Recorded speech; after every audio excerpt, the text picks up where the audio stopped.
Bonjour à tous et bienvenue sur notre chaîne YouTube, la chaîne de Ligne Droite. Je vous invite à vous abonner à cette chaîne, à aimer, à partager, à commenter ces vidéos. C'est très important pour notre référencement et c'est une manière de nous soutenir. Merci à vous tous.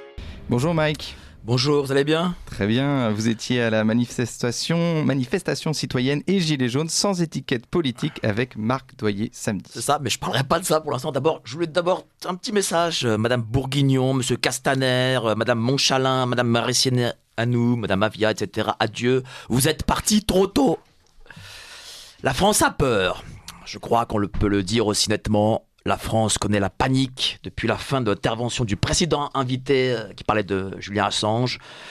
On lui a appris cette horreur. Nous avons dépassé mi-juin. Nous sommes à la veille de l'été et événement totalement exceptionnel. Il fait chaud. Il y a du soleil et des nanas, dire la dada. Et la température est au-dessus des 30 degrés. Cette situation complètement abracadabrantesque bouleverse tous nos équilibres. Nous n'avions pas connu telle situation depuis au moins 3 semaines. Nos boomers en short Bermuda sandales de l'ouest parisien sont en panique. Ils exigent la retraite des actifs à 65 ans. Auquel cas, ils ne revoteront pas Renaissance. D'ailleurs, ils n'ont pas revoté Renaissance. Nos cougars liftés chez le docteur Shlomo Bensoussan, major de la promotion des hautes études des charlatans de la rue du Sentier, 2 liftings effectués, une séance de botox gratuite et vous ressemblerez à votre influenceuse Instagram préférée, clinique de la Potirée, 15 avenue Foch. C'est une chronique sponsorisée de placement de produits, un nouveau standard radio courtoisie. On gagne sa vie comme on peut. Donc nos cougars de plus de 65 ans, aux extensions blondes, fantasmant sur de jeunes et faibles à perruque mariés à des transgenres du nom de Jean-Michel, la salope Yel nous a piqué notre amoureux, sont affolés. Elle se pose des questions existentielles. Est-ce que l'eau de notre aquagym de la Porte Dauphine est bien à 21 degrés ou la canicule va en faire un jacuzzi ? Ne vous inquiétez pas, l'État est là. L'État qui vous vide vos poches de toutes vos économies puisqu'un compte en banque plein, c'est très mauvais pour la santé. Ça a été prouvé par les laboratoires Pasteur. Croyez en la science et aux gens qui portent des blouses blanches. Ils détiennent la vérité. Il faut savoir que d'après nombre d'études scientifiques, 1 cas sur 15 milliards tombe malade de la très très grave et très contagieuse maladie qui décime le monde. C'est la poliomyélite de l'argent. Le seul remède, c'est vous voler. Et l'État le fait du mieux qu'il peut, sauf si vous êtes milliardaire, les pauvres sont en phase terminale, on ne peut rien faire, on n'a pas trouvé encore d'antidote. L'État, dans sa grande mansuétude, va vous protéger de la canicule. J'ai pu trouver, en tant que journaliste de terrain, en exclusivité pour Radio Courtoisie, auprès du cabinet du ministre de l'Intérieur situé au sein du club échangiste, la flûte enchantée enchante la flûte, 1 place Beauvau, gratuit pour les filles de moins de 30 ans, le protocole de protection caniculaire. Un couvre-feu à partir de 8h du soir sera mis en place dans un premier temps. Celui-ci se transformera en confinement, à la différence que vous serez dans l'obligation de vivre à l'intérieur de la pièce la plus fraîche de votre appartement, c'est-à-dire la salle de bain, et de n'en sortir sous aucun prétexte. Sauf si, et seulement si, à la seule condition que vous signiez une attestation de sortie vous permettant d'aller dans votre salon, d'y préciser l'heure de départ et l'heure d'arrivée, la raison de votre absence de la salle de bain, ainsi qu'une photocopie couleur de votre pièce d'identité, accompagnée du formulaire jaune L235-86 signé par le préfet de région, ainsi qu'un duplicata de votre acte de naissance, de votre feuille d'avis d'imposition, et cela en 3 exemplaires que vous aurez renvoyés dans une enveloppe 21-29-7 de couleur marron, essentiellement à votre bureau de tabac, qui devra vous le renvoyer tamponné et signé. C'est la fameuse association publique-privée qui a donné tant de résultats. Évidemment, tout contrevenant aura une amende de 135 € majorée à 20% par degré au-dessus de 30. Les courriers de dénonciation de votre voisin, votre femme, votre mari, ami, vos parents ou enfants sont les bienvenus et seront récompensés d'un bonus écologique forfaitaire vous donnant le droit de fumer une cigarette par heure. Attention, fumer tue. L'État vous recommande d'installer dans votre salle de bain des matelas et un réchaud électrique. Et oui, il faut sauver la planète puisque nous n'avons pas de planète B. L'État vous conseille de manger une boîte de sardines toutes les 2 heures, entre midi et 2 heures, et un cassoulet le samedi soir. On n'est pas des monstres. Le port du masque, homologué par le ministre de la Protection des Français et de l'inclusivité inclusive de l'inclusion, est obligatoire.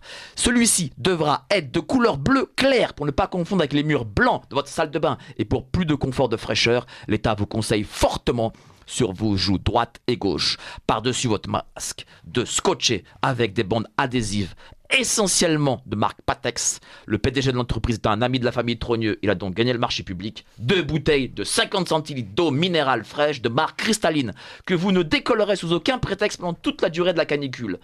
Malgré tout, l'État vous permettra, dans son immense générosité, de sortir de votre salle de bain, et cela sans attestation, seulement pour la cuisine, afin d'y placer votre tête à l'intérieur du congélateur pour rafraîchir vos bouteilles d'eau, et cela pour une durée maximale de 10 minutes.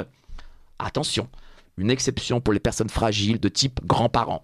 Ils seront conviés, afin de les protéger et de vous protéger vous-même, à passer ce séjour caniculaire au sein de la cuisine et près du réfrigérateur. Mais parce qu'il ne faut pas que des gaz à effet de serre du frigo s'échappent, la porte devra rester fermée. Je vous le rappelle, nous n'avons pas de planète B.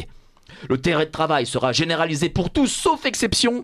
Celui-ci devra être demandé en mairie. Vous devez remplir un feuillet bleu où vous jurez sur l'honneur et la tête du président de la République, de votre conjoint ou conjointe ainsi que les enfants, qu'en effet, vous ne pourrez pas faire autrement. Si pas d'enfants, c'est tant pis, l'État ne peut pas croire quelqu'un qui jure pas sur la tête de ses enfants.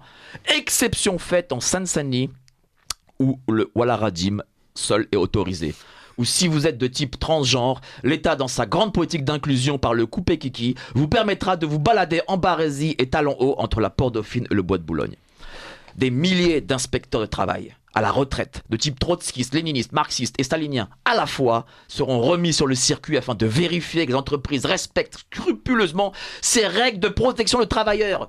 Exception faite les chantiers de construction d'activités de ménage et d'autres professions employant une majorité de prolétaires sans papier et au noir.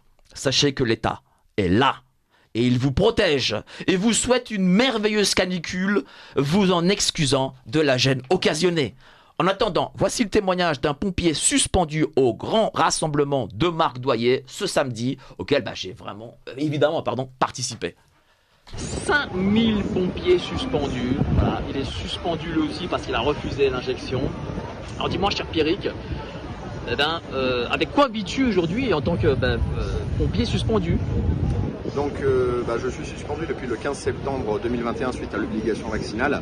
Donc très rapidement, salaire à 0 euros et donc rapidement en fait il a fallu trouver des solutions. Donc j'avais une deuxième petite activité à côté que j'essaie de développer moi pour arriver à en vivre, mais ça ne me permettait pas de vivre, donc là j'essaie de la développer. Et là pendant plusieurs mois il a fallu s'adapter, donc j'avais vendu ma voiture pour tenir quelques mois supplémentaires.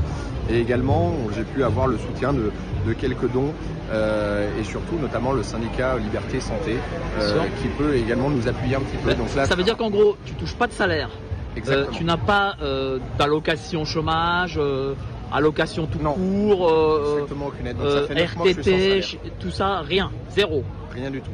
Donc voilà, je développe cette deuxième petite activité comme beaucoup en fait pour arriver à redevenir totalement autonome financièrement, ne serait-ce que pour payer mon loyer, manger et tout ce qui s'ensuit.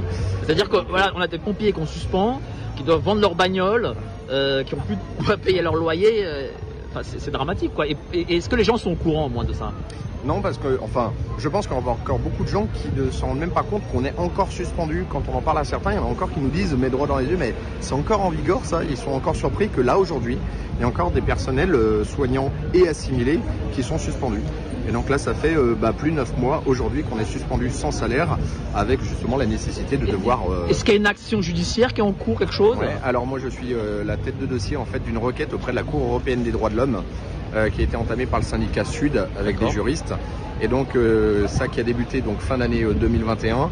Et donc des échanges ont eu lieu entre l'État français, la Cour européenne des droits de l'homme et le syndicat là, qui sont en cours. Donc là les échanges sont terminés. Maintenant on attend que la CEDH statue pour savoir la suite qu'elle va donner. C'est-à-dire est-ce qu'elle va auditionner, est-ce qu'elle va rendre une décision finale. Mais ça c'est encore en cours. Cette requête sur l'obligation vaccinale des soignants est encore en cours. Merci. Merci beaucoup Mike Borowski. Merci, bonne journée. Vous appréciez cette émission ? Alors aidez Radio Courtoisie à en produire d'autres, en indépendance totale.